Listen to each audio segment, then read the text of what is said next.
হ্যাঁ, বুদ্ধিমানের মতো কাজে লাগাইতে হবে, মুমিনরা স্মার্ট হয়। এই রমাদানে আমাদের কি করণীয়, কি বর্জনীয়, সংক্ষেপে 7টা করণীয় 7 মিনিটে, 7টা বর্জনীয় 7 মিনিটে বলে আমরা বিদায় নিব ইনশাআল্লাহ। বলেন, কেউ উঠা বসা করব না ইনশাআল্লাহ। বলেন মাশাআল্লাহ, অনেক শান্ত। জি, আমার দিকে তাকান। রমাদানে, আসন্ন রমাদানে আমাদের 7টি করণীয়। 1 নাম্বার করণীয়, এই রমাদানকে আপনি কোরআনময় করে তুলুন। কোরআনময় করে তুলুন 2025-এর রমাদান। এই হচ্ছে আজকের প্রোগ্রামের স্লোগান। জোরে বলেন ঠিক কিনা? কোরআনময় করতে রাজি আছেন? কোরআন তেলাওয়াত করতে রাজি আছেন? আমার প্রিয় ভাইরা, ধীরস্থির ভাবে কোরআন তেলাওয়াত করুন, তাড়াহুড়ো করে নয়। আনাস রাদিয়াল্লাহু তাআলা আনহু বলতেন, রুব্বা কারি লিল কোরআন ওয়াল কোরআন ইয়ালআনহু। কোরআনের অনেক কারি আছে যারা কোরআন পড়ে কিন্তু সওয়াব পায় না, বরং আল্লাহর কোরআন তার বিরুদ্ধে আল্লাহর দরবারে নালিশ করে আর লানত করতে থাকে। আমরা কি ওই রকম কোরআনের তেলাওয়াতকারী হতে চাই? না। ধীরস্থির ভাবে, ওয়ারাত্তিলিল কোরআন তারতিলা, তারতিলের সাথে পড়বেন। বিষ্ণু ঈসা ইসলাম কানা ইয়ামুদ্দু সাওতাহু মাদ্দান, টেনে টেনে পড়তেন। আলহামদুলিল্লাহি রাব্বিল আলামিন আর রহমানির রহিম মালিকি ইয়াউমিদ্দিন ইয়্যাকা না'বুদু ওয়া ইয়্যাকা নাস্তাঈন ইহদিনাস সিরাতাল মুস্তাকিম সিরাতাল লাযীনা আন'আমতা আলাইহিম গায়রিল মাগদুবি আলাইহিম ওয়ালাদ-দাল্লিন।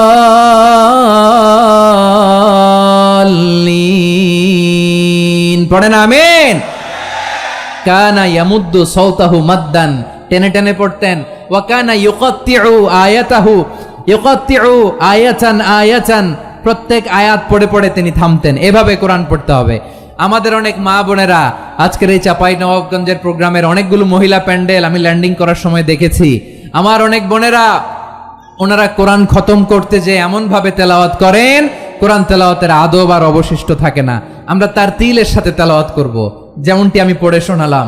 বিষ্ণু ইসলাম প্রতি আয়াত শেষে থামতেন, টেনে টেনে পড়তেন, তার তিলের সাথে পড়তেন, সুর করে পড়তেন। মান লাম ইয়াতাগান্না বিল কোরআন ফালাইসা মিন্না, যে সুর করে কোরআন পড়ে না সে আমার উম্মত হতে পারে। যাইনুল কোরআন বিআসওয়াতিকুম, বিষ্ণু বলেন সুর করে কোরআন পড়বা। অনেকে কোরআনের খতম তুলবার জন্য কোরআনরে একেবারে খতম করে দেয়, এরকম আছে না নাই? কোরআনের খতম তোলার জন্য কোরআনরে কি করে?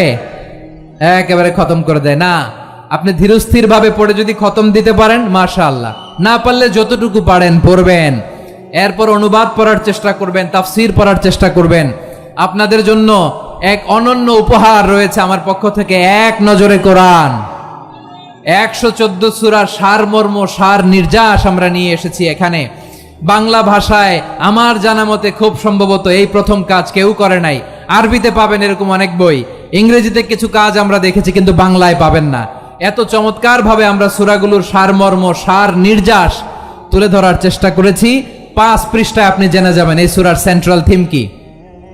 5 পৃষ্ঠায় জেনে যাবেন মেজর থিম কি, এই সূরায় কি কি নিয়ে আলোচনা করা হয়েছে, এই সূরা থেকে মূল লেসন কি, মূল শিক্ষা কি, সহজে আপনারা বুঝে যাবেন। সুযোগ হলে এটা সংগ্রহ করবেন। আপনারা যে কোনো ধরনের ভালো অনুবাদ আপনারা পড়বেন, তাফসীর পড়বেন। আমরা কোরআনময় করতে চাই। খতম কোরআনে রমাদানের 1 খতম দেওয়ার একটা সহজ পদ্ধতি হচ্ছে, রমাদানের প্রতি নামাজের পরে 4 পৃষ্ঠা। প্রতি নামাজের পরে কয় পৃষ্ঠা? 4 পৃষ্ঠা। তাহলে 5 ওয়াক্তে 4 পাঁচা 20 পৃষ্ঠা। হেফজে কোরআন গুলো 20 পৃষ্ঠা 1 পারা। এভাবে 30 দিনে আপনার 1 খতম হয়ে যাবে। আমরা যেন তার তিলের সাথে বিশুদ্ধভাবে কোরআন তেলাওয়াত করতে পারি, আল্লাহ তৌফিক দান করুক। পড়েন আমিন। 2 নাম্বার করণীয়, ধীরস্থির ভাবে তারাবির সালাত গুলো যেন আমরা আদায় করি। তাড়াহুড়ো করবেন না, আল্লাহর ওয়াস্তে তাড়াহুড়ো করবেন না, তাহলে কোরআন আমাদের জন্য বদদোয়া করবে। তাড়াহুড়ো করবেন তারাবির নামাজে। তারাবির নামাজ সালাতুত তারাবিহ মানে বিশ্রামের নামাজ, আর আমরা পড়ি সালাতুল কিতার, রেলগাড়ির মতো নামাজ। চিল্লায় বলেন ঠিক কি না? না, এরকম করবেন না। ইমাম সাহেবদেরকে আশ্বস্ত করুন যে ইমাম সাহেবরা আমরা পিছনে আসি আপনাদের সাথে, আপনি আস্তে আস্তে পড়েন, তার তিলের সাথে পড়েন, ধীরস্থির ভাবে তারাবির সালাত পড়বেন। সারা বছর এই সুযোগ হয় না দাঁড়িয়ে কোরআন শোনার, এরকম আয়োজন ব্যবস্থাপনা সারা বছর আর আমরা পাই বলেন তো? না। তারাবির সালাতের রাকাত বিতর্ক এড়িয়ে চলুন, রাকাত নিয়ে বিতর্ক করবেন না। 8 রাকাত 20 রাকাত নিয়ে যে মারামারি এই দেশে, এটা শয়তানের ফন্দি। চিল্লায় বলেন, এটা কার ফন্দি? আমরা 20 রাকাত পড়ি, আপনারা হয়তো 8 রাকাত পড়েন, কোনো অসুবিধা নাই। আমরা যারা 20 রাকাত আমরা পড়তেছি, আমরা 20 রাকাতের কথাই বলি, 20 রাকাত আমরা পড়বো আজীবন। সৌদি আরবে মক্কা মদিনায় 20 রাকাত পড়ে, কোনো অসুবিধা নাই। অন্যান্য মসজিদগুলো 8 রাকাত পড়ে, এই নিয়ে এদের মধ্যে মারামারি আছে? হ্যাঁ, আর এই জন্য রাকাত বিতর্ক এড়িয়ে চলবেন। প্রিয় ভাইয়েরা, আপনার আমল আল্লাহর কাছে কবুল হবে সংখ্যার বিচারে না উত্তমতার বিচারে? বলেন তো, সংখ্যার বিচারে না উত্তমতার বিচারে? উত্তমতার বিচারে। কত চমৎকার ভাবে আপনি আল্লাহর সামনে দাঁড়াতে পারছেন এটা বিবেচ্য। রুকু সেজদাগুলো সুন্দরভাবে করবেন, রুকু থেকে সোজা হয়ে দাঁড়ানো ওয়াজিব, 2 সেজদার মাঝখানে সোজা হয়ে বসা ওয়াজিব। এই তা'দিলুল আরকান বাদ দিলে হানাফি মাযহাব মতে সৌ সেজদা দিতে হবে, অন্য মাযহাব মতে নামাজই হবে না, আপনার নামাজই হবে না। এই জন্য ধীরস্থির ভাবে তারাবির সালাত যেন আমরা আদায় করি। পারা যাবে তো ইনশাআল্লাহ? 3 নাম্বার, তাহাজ্জুদের সালাত আদায় করুন। বছরের অন্য সময় উঠতে পারি না, অনেকে বলে হুজুর উঠতে পারি না, কিন্তু রমাদানে সাহারি খাওয়ার জন্য তো ওঠাই লাগে। কি বলেন, সাহারি খান আপনারা? এই সুন্নত পালনের জন্য 1 নাম্বার। মাশাআল্লাহ, ঠিক আছে, পালন করবেন। আল্লাহর হাবিব বলেন, তাসাহহারু ফা ইন্না ফিস সাহুরি বারাকা, তোমরা সাহারি খেও, কেননা সাহারির ভেতরে বরকত ঢুকায় দিয়েছে কে? একটা খেজুর, 1 গ্লাস পানি খেলো সারা দিন আপনাকে তরতাজা রাখে কে? তো সাহারির জন্য যেহেতু উঠতেই হয়, সাহারি খাওয়ার আগে বা পরে 2 রাকাত 4 রাকাত তাহাজ্জুদ পড়া যাবে না? রব্বুল আলামিন বলেন, ওয়ামিনাল লাইলি ফাতাহাজ্জাদ বিহি নাফিলাতান লাকা আসা আইয়াবআসাকা রাব্বুকা মাকামান মাহমুদা। ও নবী, রাতের কিছু অংশ সময় তাহাজ্জুদের সালাত আপনি আদায় করবেন, কারণ এই তাহাজ্জুদ হলো আপনার জন্য নাফিলাতাল লাক, অতিরিক্ত ফরজ। আপনাকে মাকামে মাহমুদে অধিষ্ঠিত করবে কে? এজন্য যারা সম্মানিত হতে চান, সম্মানের আসনে যেতে চান, তাদের জন্য তাহাজ্জুদ অবধারিত। আমরা রমজানে সাহারির আগে তাহাজ্জুদ পড়তে চাই কি চাই না? এই নামাজটারে আল্লাহ বড্ড ভালোবাসেন, কেন জানেন? কারণ গভীর ঘুমকে স্যাক্রিফাইস করে আমরা এই নামাজ পড়ি। ঘুমের আরবি জানা আছে কারো? ঘুমরে আরবিতে কি বলে? অনেকগুলো আরবি আছে। একটা আরবি হচ্ছে নুআস, তন্দ্রা, তন্দ্রা, আমানাতান নুআসা কোরআনে এসেছে। আর ঝিমুনি আসে ঘুমের আগে, এটারে বলে সিনা। এটারে কি বলে? সিনা। স্বাভাবিক ঘুমকে আরবিতে বলে নাউম। স্বাভাবিক ঘুমকে কি বলে? এই সিনা আর নাউমকে আল্লাহ এক আয়াতে এনেছেন, লা তাখুযুহু সিনাতু ওয়ালা নাউম। আল্লাহর তন্দ্রা নাই, ঘুম নাই, ঘুমের আগে যে তন্দ্রা আছে ওইটাও নাই। তাহলে নুআস, সিনা, নাউম পেলাম। আরেকটা ঘুমের আরবি হচ্ছে হুজুদ। চাঁপাইনবাবগঞ্জ আওয়াজ করে বলেন, আরেকটা ঘুমের আরবি কি? হুজুদ। এটা মাঝরাতের ঘুম, শেষ রাতের ঘুম, যেই ঘুমটা বড্ড মজা লাগে। কাঁথা টেনে টেনে, ব্ল্যাঙ্কেট টেনে টেনে আরেকটু ঘুমাইতে মন চায়, আরেকটু, আর 1 মিনিট, আর 2 মিনিট, এরকম একটা মজার ঘুম শেষ রাতে আছে না নাই? এই শেষ রাতের ঘুম, এই হুজুদের ঘুমকে স্যাক্রিফাইস করে যে সালাত পড়া হয়, ওই সালাতের আরবি নাম হচ্ছে সলাতুল হুজুদ বা সলাতুত তাহাজ্জুদ। চিল্লায় বলেন আল্লাহু আকবার। এজন্য আল্লাহ তাআলা তাহাজ্জুদের সালাতকে এত পছন্দ করেন। পড়বেন তো রমাদানে? 4 নম্বরে, মুক্ত হস্তে দান করুন। মুক্ত হস্তে দান করুন। ওয়ামা আতাইতুম মিন যাকাতিন তুরিদুনা ওয়াজহাল্লাহি ফাউলাইকা হুমুল মুদঈফুন।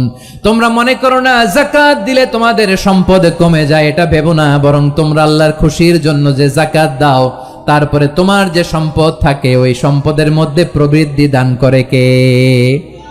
আপনি মনে করছেন দিলে কমে? চাঁপাইনবাবগঞ্জের ভাইয়ের আওয়াজ করে বলেন, দান করলে কি সম্পদ কমে নাকি বাড়ে? আওয়াজ করে বলেন, কমে না বাড়ে? বাড়ে। যেটা দান করেন, কামাসালি হাব্বা আম্বাতাত সাবআ সানাবিলা ফি কুল্লি সুম্বুলাতিন মিয়াতি হাব্বা। 1 টাকা দান করলে এটা চারা বীজের মতো, রূপে দিলে 7টা শীষ, প্রতি শীষে হয় 100 শস্য দানা।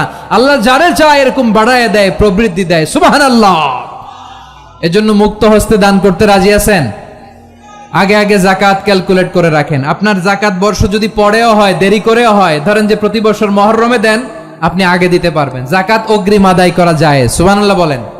বিষ্ণু ইসা ইসলাম রমাদানে এত দান করতেন, কানা আজওয়াদান নাস, কিন্তু রমাদানে আজওয়াদুন নাস আজওয়াদু বিল খাইরি মিনার রিহিল মুরসালা, প্রবাহিত বাতাসের চেয়ে বিশ্বনবী আরো বদান্যতা বেড়ে যেত। প্রবাহিত বাতাস যেমনি সবাইরে বাতাস দেয়, আস্তিক নাস্তিক মুমিন কাফির সবাইকে শীতল করে দেয়, তেমনি নবীজির রমাদানের দান ছিল এমন, কেউ নবীর কাছে চেয়ে ফিরে গিয়েছে এর নজির নাই। জোরে বলেন সুবহানাল্লাহ। রমাদানে দান করব, ইফতার শেয়ার করব। কাউকে ইফতারি করালে সারাদিন রোজা রেখে তার যে সওয়াব, আপনি ইফতার করানোর কারণে আপনার আমলনামায় ওই সওয়াব আল্লাহ ঢুকাই দিবেন। পড়েন সুবহানাল্লাহ। সাহাবারা বললেন, নবী আমরা গরিব মানুষ, ইফতারি খাওয়ানোর পয়সা নাই। আল্লাহর হাবিব বললেন, ওয়ালাউ বিমাজকাতি লাবান, এক ঢোক দুধ, ওয়ালাউ বিতামরা, একটাও খেজুর, ওয়ালাউ বিশারবাতিমা, এক ঢোক পানি খাইয়েও যদি কারো রোজা ভাঙাও, তারপরে ওই সওয়াব তোমার আমলনামায় দিবে কে? তাহলে মুক্ত হস্তে দান করুন, 4 নাম্বার। 5 নাম্বার হচ্ছে কদর তালাশ করুন, রমজানের সবচেয়ে দামি সময়। বিষ্ণু বলেন, মান হরিমা খাইরাহা ফাকাদ হরিম, যে কদর মিস করলো সে সব মিস করলো, হি ইজ দ্য লুজার। আচ্ছা বলেন, এই বরকতের মাসে আমরা কি লুজার হতে চাই না গেইনার হতে চাই? সবাই বলেনি, বলেন এই রমাদানে আমরা লুজার হব না গেইনার হব? ইন্না আনজালনাহু ফি লাইলাতিল কদরি ওয়া মা আদরাকা মা লাইলাতুল কদর লাইলাতুল কদরি খায়রুম মিন আলফি শাহর। পড়েন আল্লাহু আকবার। লাইলাতুল কদরি খায়রুম মিন আলফি শাহর, 1000 মাসের চেয়েও সেরা। 1000 মাসে হয় 83 বছর 4 মাস। 83 বছর 4 মাস টানা ইবাদত করলে যেই সওয়াব, কদরের রাতে ইবাদত করলে অতটুকু সওয়াব আপনি পাবেন, আল্লাহ সেটা বলে নাই। আল্লাহ বলে তার চাইতে বেশি সওয়াব দিয়ে আপনার আমলনামা ভরে দিবে কে? কদর যেন মিস না হয়। 21, 23, 25, 27, 29 নাকি খালি 27? আপনারা কি খালি 27? হ্যাঁ না, ফালতামিসু ফিল আশরিল আওয়াখিরি ফিল মিনাল ভিতরি, রমজানের শেষ দশকের বেজর রাতগুলোকে কদর হিসেবে তালাশ করো। আল্লাহর হাবিব সাল্লাল্লাহু আলাইহি ওয়াসাল্লাম শেষ 10 দিন টানা ইবাদত করতেন, টানা ইবাদত। ইদা জাআল আশরু আহিয়াল লাইলা আইকাদা আহলা ওয়া জাদ্দা ওয়া শাদ্দাল মিজার, সারা রাত জেগে ইবাদতের নজির নবীজির নাই, শুধু রমজানের শেষ দশক ছাড়া। সুবহানাল্লাহ বলেন। নিজেও ঘুমাতেন না, ফাতেমা রাদিয়াল্লাহু তাআলা আনহু, আলী রাদিয়াল্লাহু তাআলা আনহু কাউকে ঘুমাতে দিতেন না, সবাইকে জাগিয়ে তুলতেন। আমরা সারা রাত জেগে ইবাদত করব, রাজি আছেন তো? কদর যেন আমাদের মিস না হয়। আজকে থেকেই ক্যালেন্ডারে মার্ক করে রাখেন, সব কাজ পেছনে ফেলে, সব ব্যস্ততাকে পেছনে ফেলে ইবাদতের জন্য আমরা প্রস্তুত থাকবো কদরের রাতে। কোনোভাবে কদর যেন আমাদের মিস না হয়, ইনশাআল্লাহ বলেন তো সবাই। 6 নম্বরে পারলে ইতিকাফ করবেন। আল্লাহর হাবিব সাল্লাল্লাহু আলাইহি ওয়াসাল্লাম প্রতি বছর 10 দিন ইতিকাফ করতেন। যে বছর ইন্তেকাল করবেন সে বছর 20 দিন ইতিকাফ করেছেন। আপনি বলবেন, হুজুর ইতিকাফ না করলে সমস্যা কি? আমার নবী একটা ইবাদত সারা জীবনেও ছাড়ে নাই, আর আপনি জীবনে একবারও করেন নাই। এবার হিসাব আপনার কাছে, হিসাব আপনার কাছে। না পারলে অন্তত রাত্রি বেলাগুলো মসজিদে কাটাবেন, পারবেন তো ইনশাআল্লাহ? সব শেষে শিশু এবং নারীদের ব্যাপারে বিশেষ খেয়াল রাখবেন। শিশুদের রমাদানের ব্যাপারে উৎসাহ দেন, তাদের প্রস্তুতি নেওয়ান, তাদেরকে রোজা রাখতে দিবেন। আমার ভাইয়েরা এবং বোনেরা, পর্দার আড়ালে মায়েদেরকে বলবো, চাপাই নবাবগঞ্জের মায়েরা, 1 দিন 2 দিন না খেয়ে থাকলে আপনার ছেলে মেয়ে মারা যাবে না, ঠিক কিনা বলেন? ওদেরকে উৎসাহিত করেন, ওদের ছোট্ট যারা রাখতে দেন। আমার দাদি বলতো, সকাল থেকে না খেয়ে দুপুর 12টা পর্যন্ত রাখলে নাকি অর্ধেক হয়, এরপরের দিন অর্ধেক, 2 অর্ধেক মিলে 1 রোজা। এটা তো আসলে রোজা হয় না, কিন্তু তাকে উৎসাহ দেয়া।